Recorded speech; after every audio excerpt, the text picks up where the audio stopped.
Welcome back to the Zen Perry podcast, Zen Perry project, that is, however you want to say that. Today on the show, we have Brandon Gallagher of Trace Amounts, and you absolutely annihilated it when me and Michael saw you at Desert Fest this year. We just kind of wandered in. It was in broad daylight, and you were in the loading dock area, and dude, you were slaying it. And I looked at Michael, I was like, who the hell is this? Like, you were just absolutely killing it solo. And dude, you brought, I mean, it was early energy, but people were absolutely loving it. And I was like hooked. And yeah, thank you so much for being on the show. It's industrial. You do it as a solo project. You also collaborate with a lot of artists to actually bring your music to life in other ways. Hmm. And I have so many questions for you, and I just want to jump right into it. Thanks for being on the show. Yeah, thanks for having me. Yeah, Desert Fest was awesome, obviously. Yeah, when you're playing at like 4 p.m. and you're in a room with, high glass windows, like obviously it's gonna be an interesting experience, but the sound in that room was incredible. So I knew as soon as I sound checked, I was like, whatever. I mean, I don't have any guitars or drums on stage, but at least I'll be just as loud, if not as loud as all these Doom bands. So yeah, that was a fun show for sure. And as people were shuffling out after your set, you have to pass right next to the sound guy. And I was like, I gotta give credit to that sound guy. There was like a line of people being like, dude, that sounded amazing. Like, That's awesome. yeah. What an incredible experience. And we got to interview Truck Fighters, Acid King, and Hippie Death Cults before Yeah. we got to, go to that Desert Fest. And that was such an incredible lineup. It was so cool seeing the artists there. It was my second Desert Fest. Mm. Michael, the producer, for anybody who has no idea what I'm talking about right now. Um, he's been to it a few more times than me, but yeah, how did I guess, why don't I just ask that? How did you get on that bill? How'd you get on to Desert Fest? How were you approached for that? How did that come about? Yeah, so the people who were a part of like St. Vitus booking it and all that, I guess Desert Fest hit them up about kind of like curating a stage. So yeah, one of my good friends, Dave Castillo, who was like one of the partners of Vitus, he like books a ton of shows in New York. He hit me up and was like, I know this isn't exactly your lane, but I think it'd be a super cool show. And obviously, like for what I do, like I don't even really know what my lane is. So it's like, yeah, like obviously it was a super cool lineup. Like, I live in Bushwick, it's cool to play like a fest like very close to my apartment. And yeah, so he asked me, I was like, hell yeah, let's do it. And it was cool. Like I think like Infinity Ring was also on the stage, they're like not your typical, Desert Fest band. So I think they tried pushing it, a little bit in a slightly different direction than, your the typical like Doom and sludge bands that, normally play. But they also have stuff like, Primitive Man and Amon Ra were awesome the day before. So um, yeah, I was like, whatever, I'm just as abrasive and heavy and loud. So I guess from that perspective, it makes sense. And yeah, I'm super stoked that I was asked to play because it was a cool show and, got to meet people like you and just, other people in general who really had no idea what to expect. Like, obviously, like when you're more in that world, there's a few bands, like I said, either Primitive Man or maybe even stuff like Godflesh. I know they've played it a few times. So there is like that next starting point, I guess, out of the noisier, kind of more industrial stuff. So yeah, it was cool to be the only, guitarless band on that bill as well. I think that kind of sets an interesting, tone, I guess, for, I guess what this project is and, where I think I can play and who I can play with and stuff like that. Yeah, hell yeah, dude. And I mean, I think it worked appropriately. And yeah, it's so cool just seeing the crossover because I think, a lot of like diehard like guitar rock people are getting more into spreading out into just seeing what different genres have because like everybody it all blends in on itself to Mm, some extent. Like it's so cool to see something else that like inspires something out of you, you know? The fact to yeah. see it's also a one man show. I mean, We had Author and Punisher on this show a little while ago, and it's just so cool seeing like solo industrial projects that just sound so heavy and just put people, back in their seats. It's really cool to see this sort of like art thriving now, or just at least getting the recognition that it deserves. Yeah, for sure. And before we get, too far into it, I just want to say what you have to promote. We have December 9th, which hopefully, Satan willing, we get this show out the same day, December 9th at TVI, here in Brooklyn, or I guess that's technically Ridgewood, but Yeah, it's it's like right over the border. yeah. Yeah. And then December 14th at Heart Bar. Yeah. Our band Dirtbag Ivy has a show the same day, but we'll be sending you some love in that direction. And everybody should go to the Heart Bar. It would be I mean, what a crazy little venue too. They really love their fog machines there. And Yeah. December 21st at Kai Smith Art Gallery. What, out of curiosity, what is that one about? So are you going to be, is it a collaboration, or what's anything to say about any three of these shows coming up? Yeah, I mean, I'll just run through him. I mean, like Monday, obviously, with Static Bloom, like he's an early collaborator of the project. Someone that I definitely listened to a lot when I was kind of getting inspired about starting this project. So it's always cool to run it back with Static Bloom for a show in New York. He moved to Berlin, I think, a few years ago, so he's not necessarily like a local artist anymore. So it's cool when he comes back and it has that feeling again. So yeah, that'll be chill. That's on Monday at TVI, a great venue. Show on the 14th at Heart Bar. My friend Quentin's like putting together. They have a really cool, just like power electronics project called Milkman's Molotov. Awesome photographer. He's like taken a ton of my live photos and promo photos before. So stoked for that. And then yeah, it's the 21st at Keysmith Gallery is like yeah, I mean it's literally just like a show. There's no curation to the sense of like, oh, there's gonna be like collaborations or anything like that. But there's this label called Tenebrae who I think it's like a couple people that maybe were from like Long Island and have like moved into the city, but they're on some really cool like I don't know, just like all sorts of electronic style genres. Like Don't Smile at Me. They're one of the people who run Tenebrae. It's very cool, like harsh noise project. Mildred Pierce, another group that's on the label. Just like I don't know, really sassy kind of like streets, borderline like street sex style electronic music.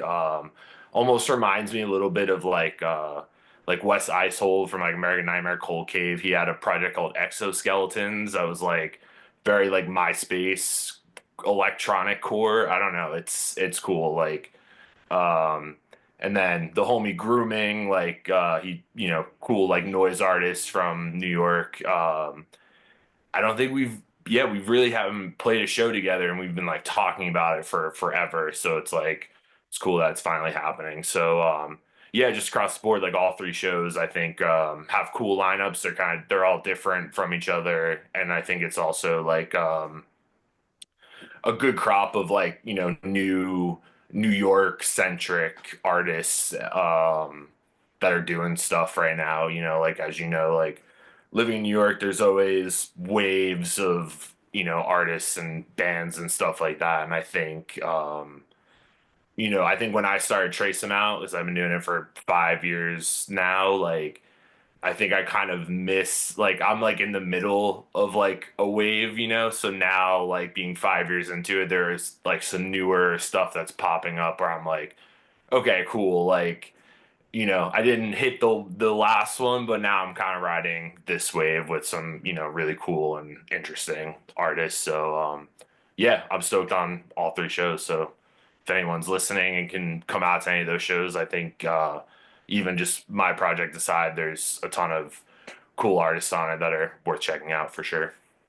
That's incredible. And I what's so interesting too is like because I'm our band is more or less, and we're new. We've only played two shows, but when we go to our rehearsal space, there's like 20 other rehearsal spots right around it, Mm, in Bushwick. But and we'll stop playing, in between songs or whatever, and we just hear industrial and rock and like all these like crazy sounds, and it's just like, oh damn, this is like what's happening right now, and it feels so cathartic and like so cool to be around people who are just like about explosive energy. I mean, it really does feel yeah, like we're living in like a cyberpunk future now, just even what's yeah, going on in the world of too. course. Yeah. Yeah. Yeah, no, I will say like there's not really like just like if you're gonna put in the time and effort and energy to like put yourself out there with like a creative project, whether it's music, art, video, anything, like you have to be like so committed because it's like it sucks being an artist. Like it's so expensive.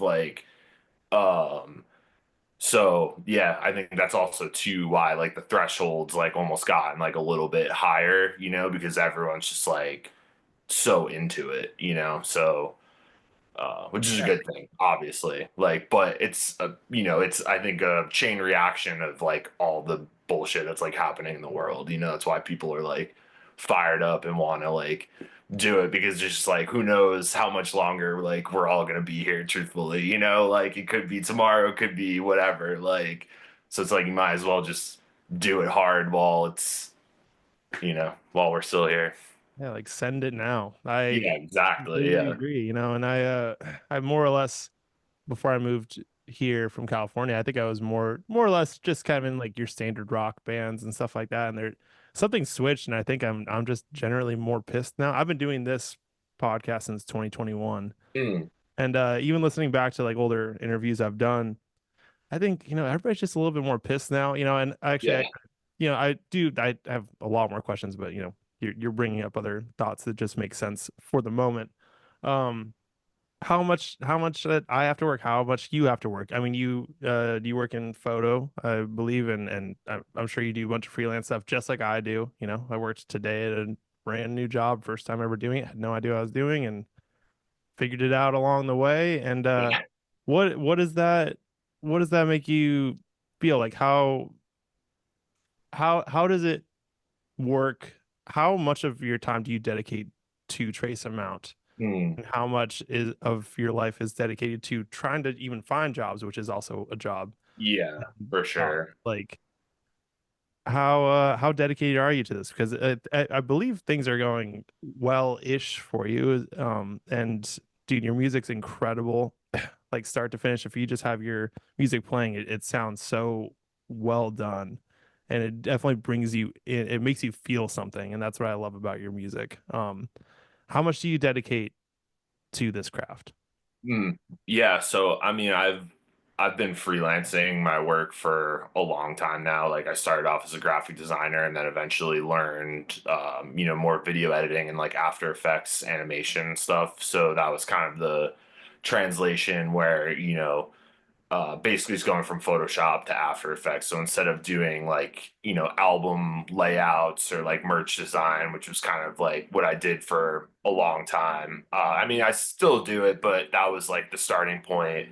Obviously is like, Instagram and like, just in general, like motion, became more of a thing than just like your standard static advertisement. That's how I got into like doing that stuff, and I've been doing like visualizers and music videos and stuff of that nature. That's more of a designed aesthetic.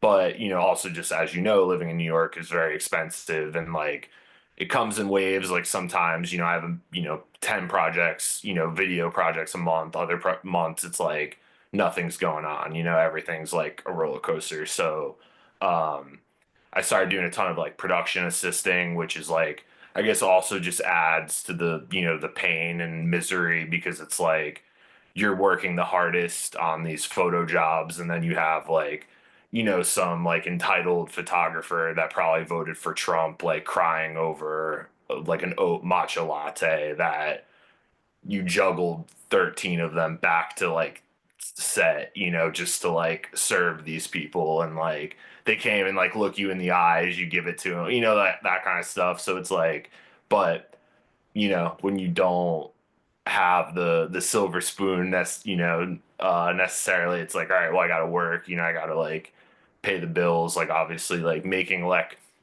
electronic music, and like that gear is expensive, like everything is expensive, like so I mean it's a balance. Like when I'm freelancing and I'm working a ton, obviously I know the importance of doing that, and stacking bread with the grind set, as some people like to say. But at the same time too, when work is slow, I'm like, okay, I need to like use that time to, whether it's like write new music or just in general like figure stuff out, like whatever. I've been, and just even talking about jobs, like you were saying you started a new job yesterday, like I've been getting it more into doing lighting, because when I toured with Greg Puciato last summer, um, I ended up running lights for him on that tour. And thankfully, Jeff, his bass player, he was the Dillinger Escape Plan's lighting guy for a long time. So, I was talking to him and he was just like, I'll show you the ropes. Like, every show, like I'll generally try to make it as like straightforward for you as possible, because obviously like the first show of that tour was like my first time ever behind a lighting board, and it was just like, all right, like the best way to learn is to get thrown into the fire and climb out of it, so and it was cool, like by the end of the tour, like I definitely kind of figured it out, and that's what translated to kind of adding more like program strobes during like the trace amount sets and stuff like that. So, another, I was just kind of thinking like recently, like I'm, tired of getting the oat matcha lattes for like terrible people. Like I'm maybe getting into lighting is more the move. So, yeah, yesterday I literally did lights for like this brand party, like it was like a mini rave, whatever.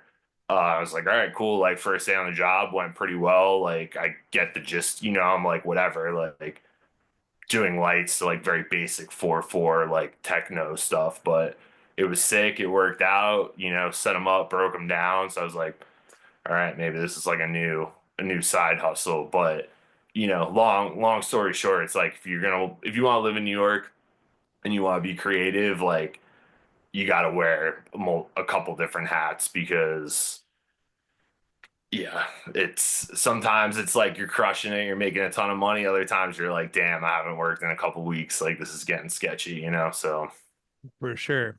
I think the funniest thing too, because yeah, like I said, I do freelance as well.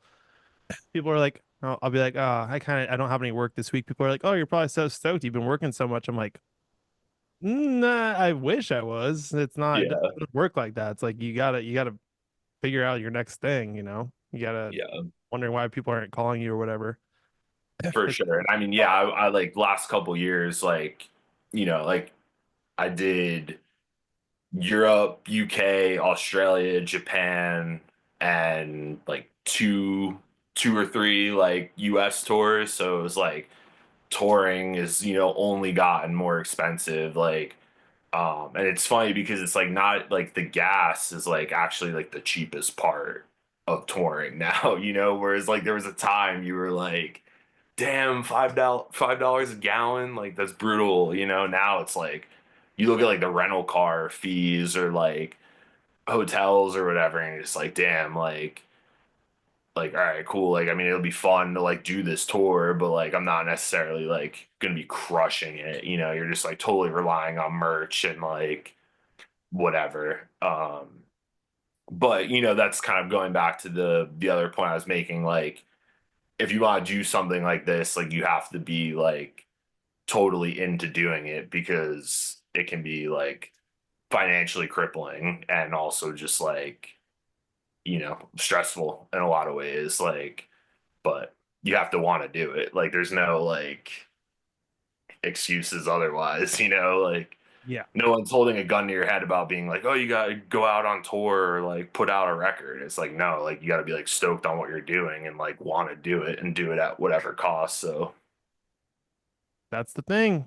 Yep. Um, yeah, let's get into some more maybe fun territory because talking finances is not the most alluring thing. Yeah, yeah, But yeah, I no, for think it's good sure. for people to know. It's just like Yeah, of course. to Yeah, put on tour to some ex financially, like that's incredible, and like the fact that people want to see you overseas is like that. That should feel like such a blessing and something that most people would kill for. It's just hard absolutely. when you have all these other things in the back of your head. Let's go back to the start. How the hell did you get into music? What made you want to do this? Where were your starts first? Were you in bands first? Were you always just producing electric music? Where did you come from? Sure. Give the people what they need to hear, like from the start. For sure. Yeah. I mean, honestly, like I think all the trace amount stuff that I've done, that's been like some of my favorite, just like whatever accomplishments or just musically, like, how I felt about things. But yeah, I mean, prior, like, I'm a drummer, like first and foremost. I was in a band called Old Wounds for a long time. Started the band in like 2010. I quit in 2017, but we were pretty active, put out a couple records, like did Warp Tour 1 year. We fucking toured with like Every Time I Die a couple times. Like it was cool, like, very like New Jersey metalcore sounding stuff. But just like too many people that just like could not like work together, and like everyone had a different idea, and it's just like whatever, I need to like get out of this situation. But definitely a cool like definitely learned a lot, like definitely like got my more than my feet wet like touring. I think we hit like we did everything from playing to five people in basements to like some of those shows that we opened for Every Time I Die in Beartooth, were like a few thousand people at like Live Nation venues, so it was like a cool like got to see that through and like what we did, whatever. And then after that, I kind of just like played in some short-lived bands. I did a band called Course, so it was just like a two-piece kind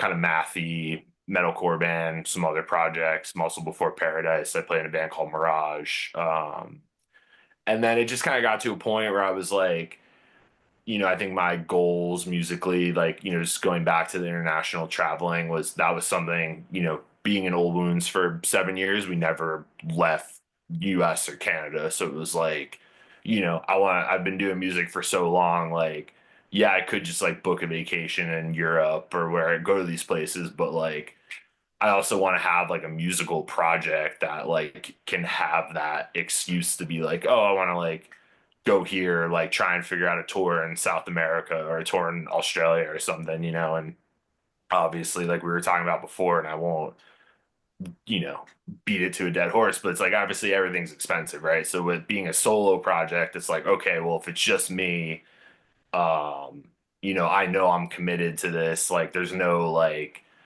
worrying about other people being involved. So it kind of just, got to a point where I was like kind of done playing drums in bands. Like, well, I shouldn't say done, but like for, seriously playing drums in bands, like I was like, let me figure something out. I've always kind of intermittently like done, screaming vocals in bands and stuff. So I was like, I don't know, let me put together some influences that I was stoked on. One of them being Static Bloom, who said earlier. Author and Punisher, who you've interviewed, like Tristan's like huge inspiration to trace him out and like just what he's done and how he's done it. And I was and that's kind of how Trace Him Out came together. Also living in New York, I was like, it'd be cool to have something that's maybe a little bit more low key, and I can just very easily go and play shows. I mean, the gear situation's definitely gotten slightly out of hand, especially adding lights. It's not like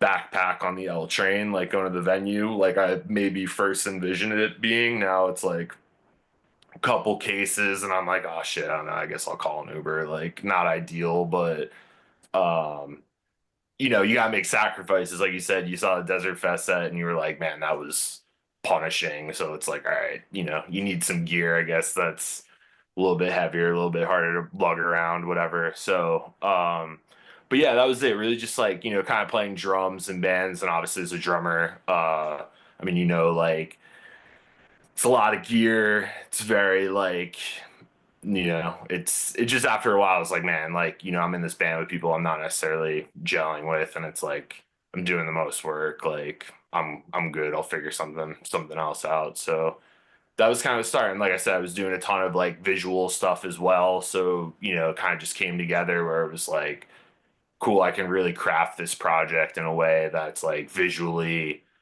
aesthetically, musically, it can just kind of be my thoughts and ideas.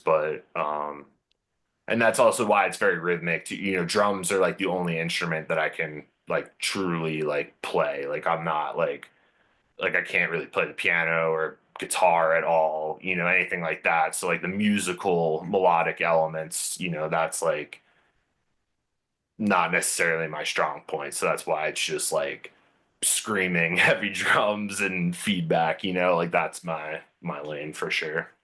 Was there any aspect of starting your own project that was just you that like scared you, or was there any like inhibition of like, oh, fuck, I don't know if anybody's gonna want to come out to this? I mean, Yeah. obviously you had fans and you've been around the area for a long time, but is there anything like that that came into mind when you were? No, for sure. I mean, when I was starting this, I was like, I mean, this is also so ridiculous. I'm gonna like have to like force my friends to go see me basically doing like harsh noise karaoke. Like, I don't know. Like I'm not necessarily that, and that's also too why I was like, I can't just have a laptop on stage and like start screaming over it. I gotta that's why I was incorporating, different drum styles, more sampling, stuff like that, just to, make it a little bit more interactive. And obviously, like as the project progresses, like starting to play with a live drummer is definitely like a goal of this project. Now that I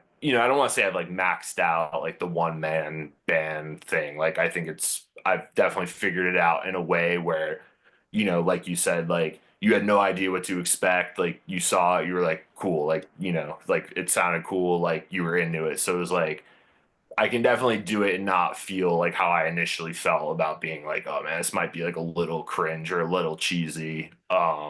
Just because selfishly I want to like play out more and I'm like, come to my show and watch me yell, over a MacBook. So that's why I had to, I really tried to craft it in a way that felt like authentic and, more of like a thing and less of just like I don't know.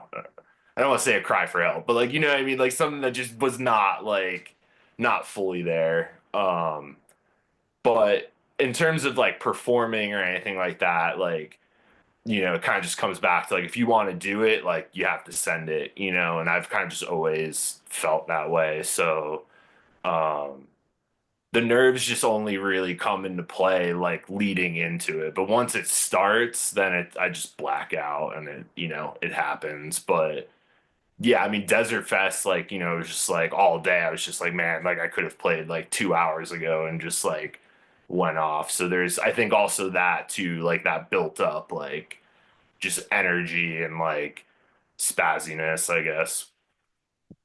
I think that was the biggest thing about your set at Desert Fest. It was like, dude, this guy's beating the shit out of this SBDSX. And for people who don't know what that is, it's a nine drum pad thing that you can, put your samples on, or there's so much you can do with it. But it really felt like art. Like not just like, oh shit, like this guy's just try hard. It was like, no, dude, this it felt like an encapsulating thing. People were so into it. Yeah, and I heard your music being played from, like, I was coming from outside, coming inside, Mm, and I was like, oh shit, that whatever is going on over there sounds really fucking cool. yeah. So yeah, Yeah. Speaking there's of the definitely SPD though, like if Roland, like I'd swear, like literally, I would kill to be like an ambassador for them, just to be like, yo, like you want to talk about the durability of your project. Like I don't think there is anyone who has put their SPD through like, and I've only had one. I've literally have not the same SPD that I started with is the same one you saw at Desert Fest, the same one I'm gonna bust out of that Static Bloom show, and like, yeah, I destroy that thing, and it's just like every time turns on samples, no issues, sounds just as good. I'm like, Roland, come on, like, you guys nailed it. I think I might actually have somebody for you who works for Roland. I've also, yeah, I've have mine right in the corner there. I've used it in a million bands and I've had it since 2011. Yeah. Yeah, it's incredible. Yeah, and it's so funny going back through the old samples. I'm like, damn, I forgot about this like with this one band and I had some really cool shit in there. Yeah. Yeah, I mean, I mean, we could really geek out on this stuff right now, but yeah, I mean, how man, there are so many questions I feel like that wouldn't make for a good podcast, but I have so many questions about the SPD and I would love to pick your brain at some other time, but Yeah, for sure. uh yeah, it's incredible. It's really, really cool to see somebody really putting it, a deep dive and actually like making something that's interesting to watch that's a one man project, because what's so cool about, Tristan from Author and Punisher, I mean, he's got a million gizmos and gadgets. The dude has been a, engineer forever and Yeah, I he mean, he's a literal engineer. Like, you know what I mean? Like that dude's like, how do I use this like chain to like in this like I don't even know. Like, I'm so illiterate with that shit, but it's like, dude, like he is like brilliant is an understatement. Like, he's been doing it for 20 years though as so well. much, yeah, so It's much respect. Yeah, it's yeah, insane. and like for us or for people who just going around Brooklyn, it's like, yeah, I just need to take cymbals, snare drum, and the SPDSX if I really like want to be carrying a bunch of stuff. Um, but it's hard. I mean, even just paying for a Uber to get across New York City, it's $70. Yeah, And it's like, especially for a small show, like you're doing good if you made $70 for like of a course. opening slot, especially, sometimes. So it's just a whole different world. And yeah. Um, let's go on. You're in album mode right now, and I believe behind you is your studio. Um, Plus, what, yeah. yeah, or what goes into making your albums? Like how what makes a trace amount song? How do you come up with the ideas? What goes into it? And how have you recorded, since 2019? What is usually your process of getting in the studio or just at your own home studio or whatever? For sure. Yeah. So, like I said, like being a drummer, I literally did not really learn like a DAW until very recently. It was actually when I started that band course, my friend Ryan, he is like a Logic wizard. And we just wrote like a EP in my first like Bushwick apartment and just watching him like, program drums, just kind of like build out, demos. But he, even these demos were like very high quality. So working with someone like that, like, because in my previous bands, there was no one who was like really savvy on that end. And I was kind of more focused like I said, on like art, design, stuff like that. So um when I did that band, I was like, oh wow, like, this is kind of like unlocking like a whole new world for me because, as a drummer, like I can map stuff out and like, I was kind of always like structuring songs too, like you as a drummer, like the feel of like how things should flow and like what makes sense and stuff like that. So basically after we did that EP, I really, got a grasp on Logic. So the first, like, I think one or two things that I put out were in Logic. And then as I was like, okay, like, trace amounts like a thing, I'm going to commit to it. I'm going to like actually try and start, writing records and not just like whatever small Bandcamp releases. A few people were like, you should learn Ableton. Like that's like it'll be a game changer for you. And I did, the pandemic hit and it was just like, okay, like not working, just like hours of coffee and Ableton tutorials. And then from there I was like, okay, and like Ableton, I think is more trying to think of the best way how to say it. Like you can kind of jam in it a little bit easier than Logic. Logic, I feel like is more of a songwriting tool where Ableton, you can kind of like really just like mess around in it and like come up with like some more happy accidents than I think you can in Logic, like organically. So I just started really getting into Ableton and from there now I've been using that. So to go back to I guess like the production side of it, it's like it's basically like sound design. I kind of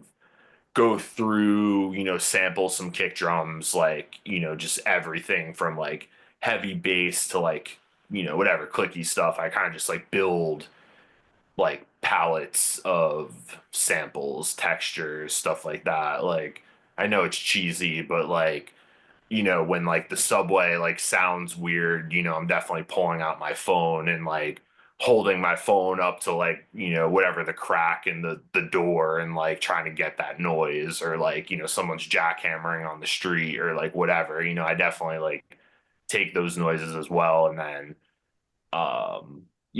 whatever, it's just like a combination of things, like, you layer stuff, you put different pedals or like effects on stuff. And I think that's also why Trace Amount's been very like fulfilling for me, I guess, because every like writing process is definitely a huge challenge, because it's like I don't want to do the same thing. Like, and when it's electronic music and it's not everything is 4/4, but like it definitely is, you're confined to like, okay, like a certain amount of like like, I don't know, I couldn't really add in like guitar in like a way that I think would truly make sense for what I consider like a trace amount album, right? So it's like just trying to be super creative with textures and noise and drums, and from any perspective. Like, I've done everything from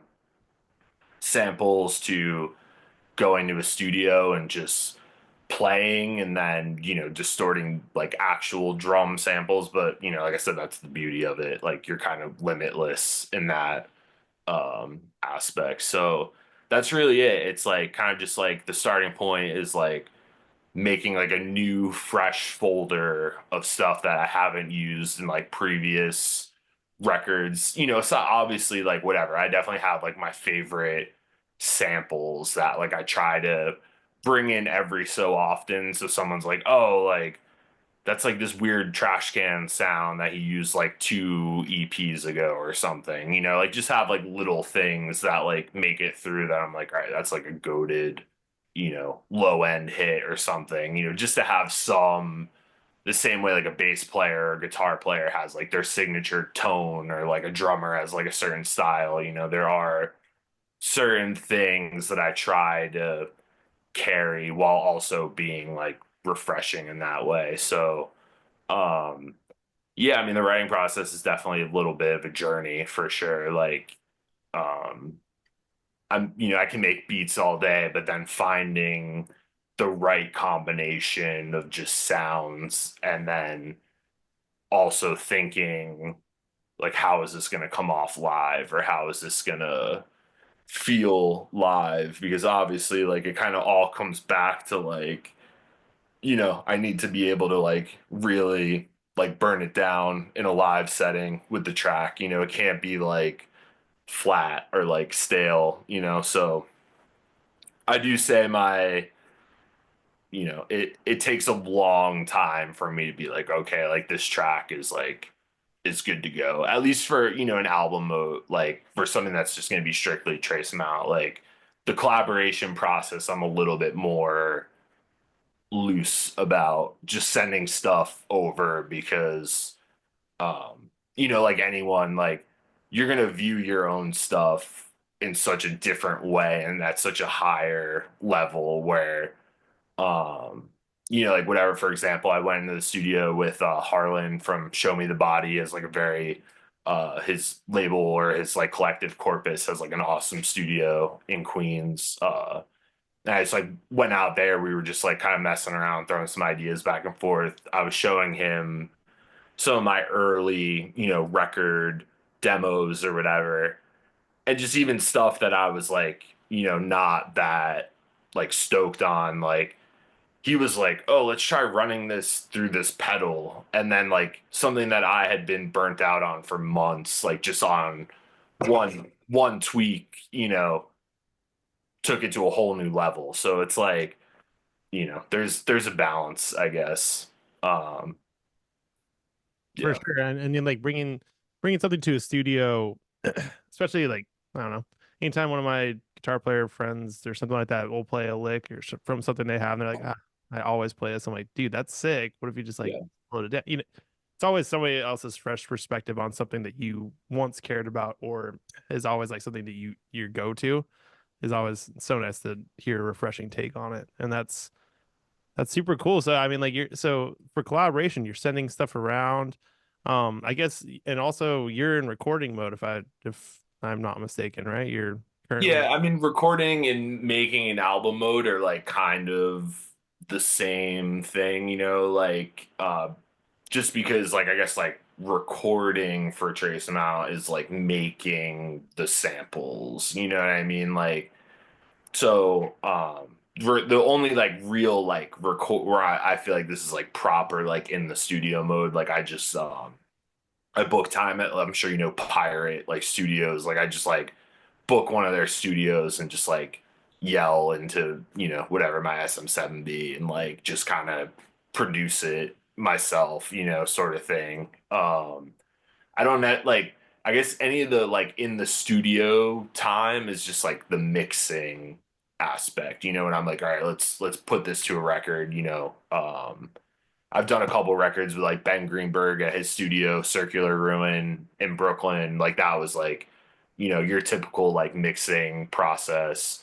Um, the last EP I did though, I mixed with Reese Fulber and we did that like remotely. I just sent him like stems or whatever. But I did like all the production up until being like, okay, this is done either, in my at this studio here or, whatever at Pirate, like doing vocals. So that's the other cool thing about it too. Like I can finish songs pretty easily, or if like, at least the production aspect, like I can kind of do all in my apartment now, which is nice.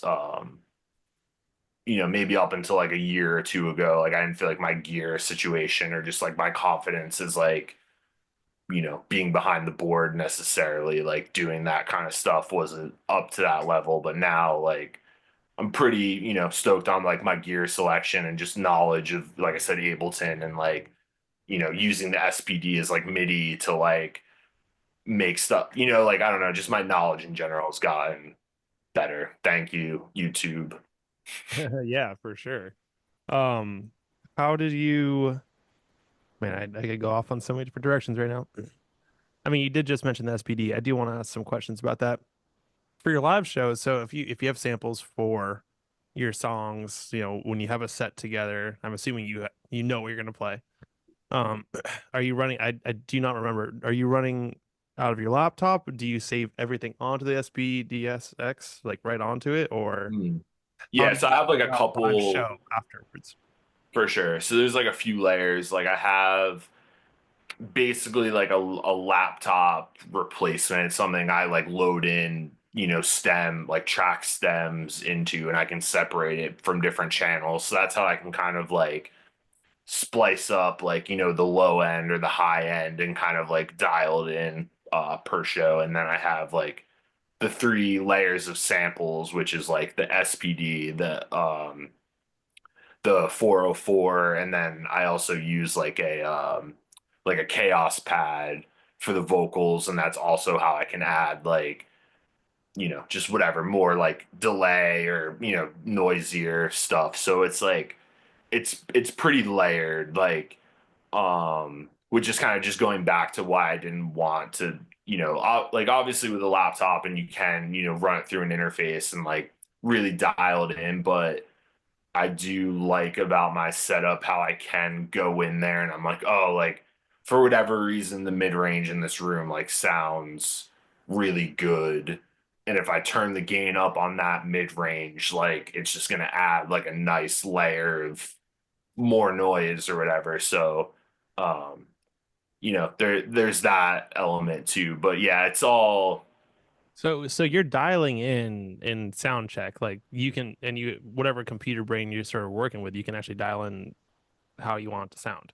yeah, on the mixer. Yeah, the Oh, stem player is like so primitive. It's literally like you just turn it on, I like hit that playlist for that set and it goes through. But it's like the channels are separated out. So I have like one for drums, one for noise, one for, something else or whatever. And then that's how, if I'm like, just based on the room, because obviously, like, as you know, every room sounds different. Or it's like I'm playing a place where like like Desert Fest, like the subs were insane. So like that wasn't a show where I was like, okay, like any more gain on the low end and it's gonna be like too aggro. There's a balance, Like I think I was at like the 99th percentile of the aggroness, for sure. But that's so yeah, that's kind of what I like about it is how I can like go in and just tweak it a little bit just based on how the room sounds or what I'm feeling in that moment. Yeah, that's sick. And wow, I'm learning a lot right now. That's it makes total sense when you say it, but I mean, this has been such a passion project of yours, as you mentioned, for quite some time now. Did you kind of ever imagine that you'd be touring like in Europe or you know Australia or Japan? Like, did you was this always kind of a goal? This is something that you saw when you were first starting? Yeah, I mean, I definitely didn't like, I wasn't like, oh, this is like the greatest project ever. Like, I'm going to all these places. Like, I definitely think my work ethic and my excitement and passion for it definitely like outweighs like, I hate to be like how I like sell as an artist, like my like Spotify numbers are trash, which I mean I guess is fine because it's not like people who have great Spotify numbers, it's not like they're making any more money than I am about it. So it's like whatever, we're all on the sinking ship together. But like it's kind of just always been like a bit like a band's band, like I get respect from like other artists, and then that's kind of how I get offered these opportunities to go and do these tours, like I'm not necessarily um going to Australia because my record's like selling super well over there, it's like an artist that just is down with what I'm doing and um whatever, like I guess like across the board it's just like it's also like a cool look. Like I did Australia with Greg Puciato's like solo project as well and like his band, like those records like it's everything from like he sings in Jerry Cantrell's band, right? So he's obviously super influenced by like the 90s, grunge, like alt stuff. Like he's, that was kind of his outlet to do it because, Dillinger didn't have a ton of that stuff. And then the Black Queen is very, sensual electronic stuff. So, um, you know, doing those tours with him, like, but at the same time, like Dillinger fans, like the Black Queen, like they like Dillinger, they like, whatever. So, yeah, super grateful that like whatever, getting connected with him through like Federal Prisoner, the label that put out my last LP. That's kind of how those opportunities happened. And, I think it was just like a combination of kind of just unapologetically like doing what I wanted to do and how I wanted to do it. And I think, and I kind of see it like, especially from whatever, like hanging around him and like, being around him. Like, obviously, he's in some, crazy circles and like, and in general too, like the music industry, like New York industry, like people just like act differently depending on like who they're around. And I think at the same time, I'm kind of just like always me, like there's no like bullshit. It's just kind of like, so I think there's that too. Like, I definitely like can connect with people because it's just like at the end of the day, like I'm doing a crazy, like harsh noise project. Like people aren't like listening to my music being like, oh, this dude's about to like blow up, like I'm just gonna do this for 20 years and people are gonna be like, damn, can't believe that dude's like still doing it, still sick, like there's never gonna be like a point where it's like, oh, like his third record like fucking blew up and then what, like there's just never gonna be that. So it's like I'm doing this, I'm stoked on all the opportunities that I get, like um and that's just kind of been it. And luckily, like like I said, like the artists that I'm doing these tours and shows with, like, are also artists that, I also really like and respect too. So it's like, yeah, I don't want to say I like knew this was gonna happen, but like at the same time, I feel like when you put in the work and when you do it your way and like you just kind of own it, like other people who do it that way as well kind of like gravitate towards you. You know what I mean? Like the real ones kind of like feel each other out a little bit, like just even on that No topic, like, bullshit factor.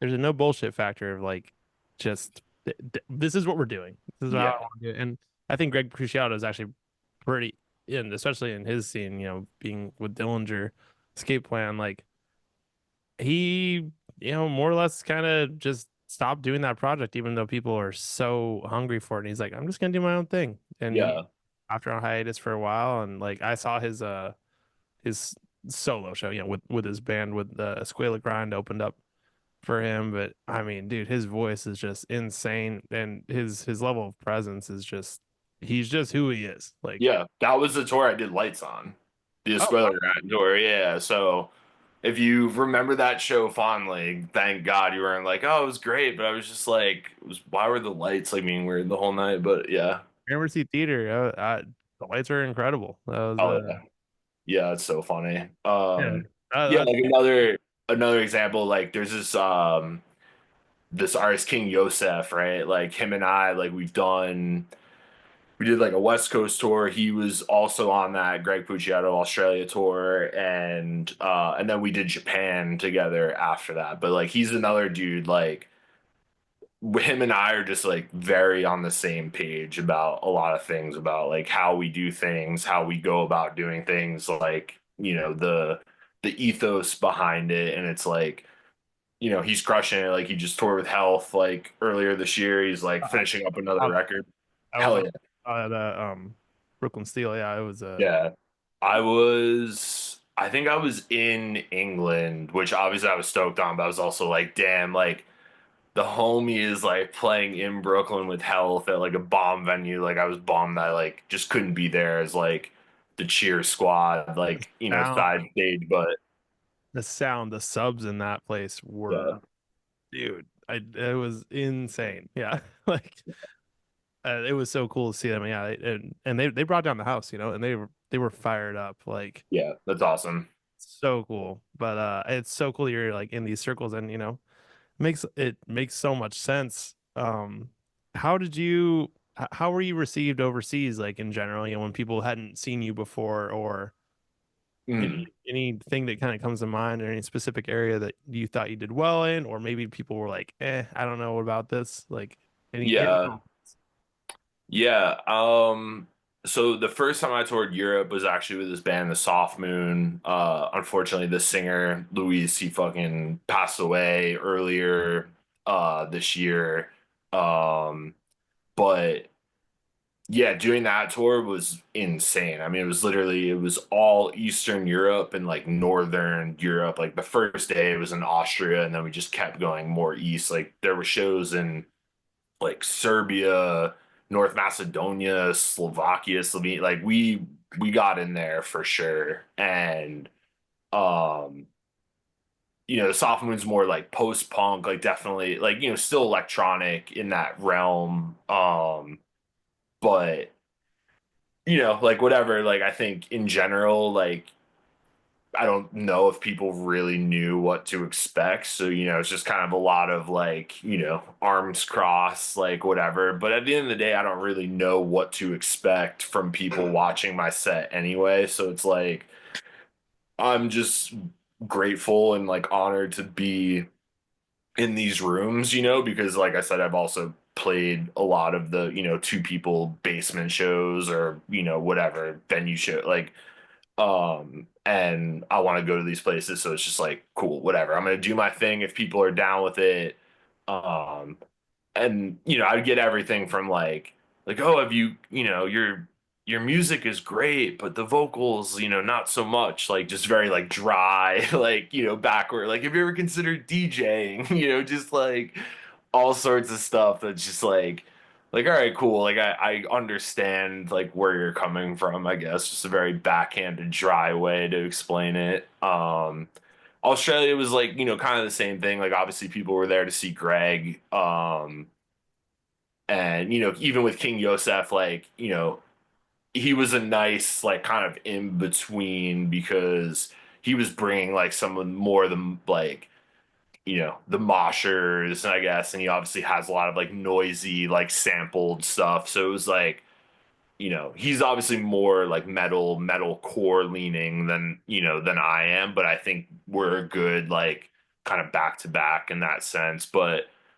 Japan though, that's like, I mean, I love Japan. It's like literally my favorite place in the world, and they're like so appreciative and just stoked, and like all of those shows were so fun. Like the vibe was just like was great. Like, so that I would definitely say, like, in terms of internationally, and I mean, and then if I had to pick like a couple spots, like London was really fucking cool for me. Like, I've played the Greg show that I played there was awesome. And then I did a headliner too, and that was like one of my favorite, not like support shows, like Trace them out, like as like the headliner. I was like, damn, like that was cool. And like even Dublin, Ireland too. I mean, maybe like whatever, I was just being like ridiculous on stage, but I was like, I'm sure you're tired of hearing Americans being like, my last name's Gallagher, like I'm Irish, and they're like,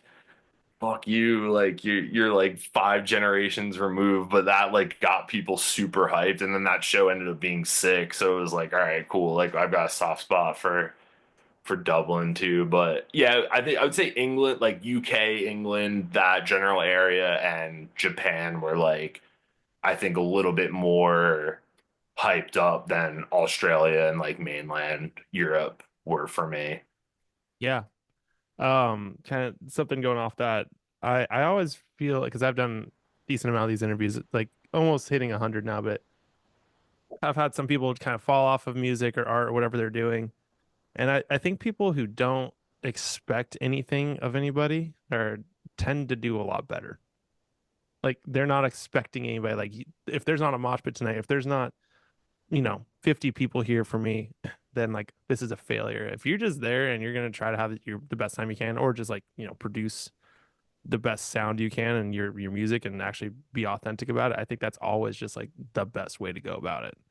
Yeah, for sure. I just enjoy myself way more doing it that way too, because like I'm here, like I'm doing it, like I want to do this. Like there's no other motive other than just like this is what I want to do, not like trying to climb like some social ladder, like just, whatever, become more like, I mean, obviously it'd be great if like my numbers were better, if like Trace Mount like sold more, but at the same time, it's like, I'm pretty stoked on all the touring opportunities that I've gotten, and like, the artists that have hit me up and been like, this is sick, or like previous collaborators or whatever. So it's like, yeah, kind of what you said, like I'm just doing it how I want to do it. It's working out. There's no like expectations, there's no like motives. It's just kind of like as long as I'm stoked on it, I'm gonna keep doing it. And for now, like I'm pretty fired up about it. So we'll I mean, hell see, yeah. like we'll see like how long it can burn for. But for now,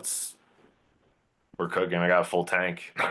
It's sustainable enough where like Yeah, I know what I want to do. There's things happening. And like I've been in bands. I've been in like 100 bands, and like some of them, were around for 7 years, never really did anything, and yeah, some kind of like blew up a little bit after like three. But also, I mean, if you think about it, like I first was bartending right after I turned 21, and yeah, I didn't really get good at it for like 5 years. I didn't actually have things start like happening. I try to generally stay out of that world now, but like, if you've kind of been doing this for like 5 years, I mean, the sky is the limit. Like you're just kind of settling into being good at your thing that you completely created yourself. Um, for sure. And that's kind of what I was talking about. Like I definitely have a vision of doing shows with the drummer. Like that's definitely like on the list. there's like a people have been like hitting me up about like collaborating, like just helping like with their ideas too. So at the same time, it's like while I do really love touring as well, I think I kind of have been um really thinking about this, like a trace amount where it's like I'm kind of just always putting out music, like whether, it's collaborations or, I'm helping someone like produce something, like especially now that I think I've kind of carved out, a bit of a style and like a recognizable style that, sounds like Trace Amount. I can kind of start doing that more and not so much like, just like touring into the ground, and like especially like touring America is like I've just done it so many times and it's like I don't know how many times I need to go back to like Ohio or like Indiana or Kentucky or wherever, like any A spots I'm like real stoked on, I can make plans to go there and like play shows there, but I think now it's like let me just collaborate with other people, like make more music, just kind of also see, like I said, like when I do work with people and like just even the smallest ideas, like running stuff through a pedal or like whatever, like completely changes it. And, obviously I started this project because I was just tired of the group dynamic, but, you can always change it up. Like I said, like there's always like something you can do with Trace Amount. You're not confined to that band dynamic where it's like at the end of the day, like you're always going to need like a group of people contributing to it in a certain way. Where now it's like if I have a few different things, even with the video and the lighting stuff, that's only going to get better on my end as well, just because I'm doing that more now in my daily life. Like, maybe that's even a situation where I'm like, doing lights or running video for people. I've already done lights for Greg, like um you know I don't know, like the possibilities are endless, like there's not really one thing that is kind of like, oh, this has to be Trace Amount, which is also super refreshing as someone who just hates being locked into something. So Yeah. I mean, it's such a cool aspect, and that's I'm doing this new band with my best friends, and it gives me such a reason to like. So I do theater, like I do like audio, and I've worked in lighting and video and theater in New York City, and it just mhm. all goes in. I'm like, I watch somebody do something a really good lighting like thing for some play, and I'm like, oh my God, I really want to add that into my own project and see how I can trigger that because they're using all these things. It's so cool to have like an outlet for trying the things out that you're doing outside, of Yeah. the thing that you're trying to make. But at the same time, though, like you and I both being like New York City based, like it makes so much sense to us because that's our like daily life. But like you talk to anyone outside of like, I was just talking to my friend Nikita, like they live in Wisconsin, right? And like they have a super cool project called Insula Iskra. I fucking love Nikita. But just talking to them, they were like, you're on so many insane side quests. And I'm just like, yo, like that's just New York City. Like I have no other way to explain it other than that's just how you have to be. You got to adapt, like the I only don't way to even know how I thrive is end up on adaptation. I'll end up on a job. I'm like, how the hell did I actually get Yeah. here? And then somebody will ask me, I'm like, dude, it was like 7 people, and yeah, I've been here less than 2 years, and it's yeah. Dude, I could talk to you forever. No, for sure. Yeah. For For sure. Taking my time, but sending I got one question for you that I have to ask everybody because I think it's really important. work. Um, how do you deal with imposter syndrome or feel like you're not stacking up to where you think you should be, or you start comparing yourself? Any and all thoughts about Mhm. like how do you personally deal with that?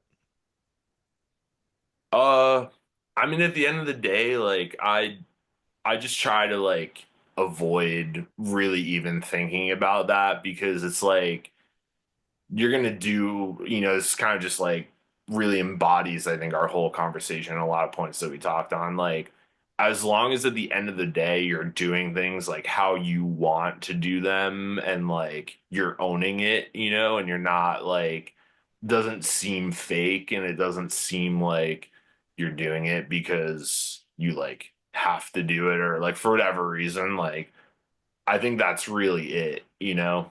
Uh and whatever, like I mean like any person, like, you know, you see stuff like you're like, how did that terrible band get that tour or whatever? You know, like it's a thought everyone has or whatever. Like that, or like, you know, someone in a band, you're like, that person sucks. Like they're such a bad person. How are they in that situation? You're just like, whatever. Like, I mean, I could go like full Larry David, like, you know, that for sure. Like, um, but I think at the end of the day, it's like you just gotta own what you're doing and like be stoked on what you're doing, and like if it works out, like also like blowing up or like being like a popular artist, like it's like the lottery, you know, like it's like it might happen, it might not happen. Like also, you know, like whatever, there's artists like Author and Punisher been doing it for 20 years, like, you know, there was never like a moment where you're like, oh wow, Author and Punisher is like the biggest artist ever. Like he's just been like like just crushing it the whole time, like kind of maintaining like a balance, I guess, you know. And it's like that's it, really. Like I think you just gotta do what you love, do it hard, and rock out, you know. And just keep doing it Yeah, exactly. Keep doing it until whatever 30 years go by, and people are like, "Oh shit, yeah!" Like and I keep it fuck with interesting, that. like get into other things, get into things that are around your thing. If you're just like so pigeonholing yourself, especially in like the day and age we're in, nobody's handing out $1 million recording contracts anymore. Yeah, It's exactly. nothing. Um, Good time to wrap this up too, because of course I think someone's like using a leaf blower outside. So, it's 7:30 on a Friday. Yeah. yeah, Hey, but thank you so much, Brandon. Trace them out, dude. I can't wait to see more of you. We're definitely gonna run into each other a bunch around here. So yeah, dude, thanks so much for doing this. And anything you want to just shout out to the people listening to this? Any final I mean, I feel like I ran through a ton of, you know, a ton of different artists, projects, whatever. But yeah, I'm gonna put out a new record on Bleak House, which is a cool label. That's something I didn't really mention, but yeah, it's King Yosef's label, curated a really fucking rad roster of bands from all, you know, everything from slam to, you know, the artist Insulis Garide I was talking about. So yeah, I'm stoked on that. I've got those New York shows, gonna figure out, you know, some stuff for the new year, but otherwise, yeah, album mode. So thanks for having me. I appreciate it. This was fun. Yeah, thank you so much. This has been the Zen Perry Project. Trace them out, and I appreciate you. And you have a great rest of your night and weekend. Thanks. I'll see you around. Cool. Later. Thank you. Hey, for the love of God, please subscribe to our Patreon for like $1 a month. That would help out a lot. Podcasts are, fun fact, really expensive to run, and I really enjoy doing this. So if you want to keep on seeing stuff like this, help me out. Also, like, subscribe, do all that fun stuff, and I really hope you enjoyed it, and we'll see you next time.